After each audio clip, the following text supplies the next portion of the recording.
ವಿಧಾನ ಪರಿಷತ್ ಚುನಾವಣೆ ಅಭ್ಯರ್ಥಿಗಳ ಆಯ್ಕೆ ಕಗ್ಗಂಟು. ದೆಹಲಿಯಲ್ಲಿ ಸುರ್ಜೇವಾಲಾ ಭೇಟಿಯಾದ ಸಿಎಂ ಡಿಕೆಶಿ. ಹೈಕಮಾಂಡ್ ಜೊತೆ ಸಮಾಲೋಚಿಸಿ ಅಂತಿಮ ನಿರ್ಧಾರ.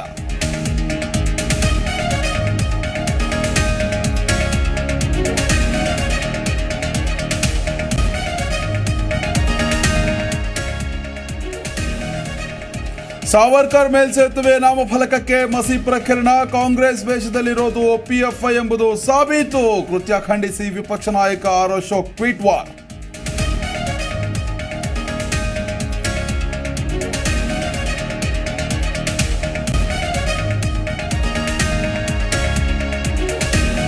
ಪ್ರಜ್ವಲ್ ವಿರುದ್ಧ ಅತ್ಯಾಚಾರ ಆರೋಪ ಪ್ರಕರಣ. ಹಾಸನದಲ್ಲಿ ತನಿಖೆಗೆ ಎಸ್ಐಟಿ ತಂಡ ಎಂಟ್ರಿ. ರೇವಣ್ಣ ಮನೆ, ಸಂಸದರ ನಿವಾಸದಲ್ಲಿ ಪರಿಶೀಲನೆ.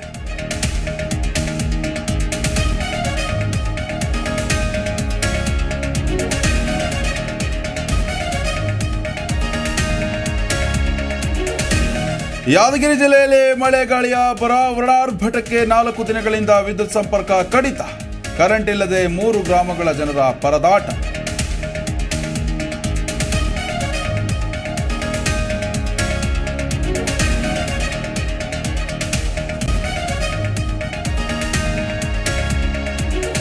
%40 ಕಮಿಷನ್ ಹಣದಲ್ಲಿ ಹೇರ್ ಕಟ್ ಮಾಡೋದು ಬೇಡ.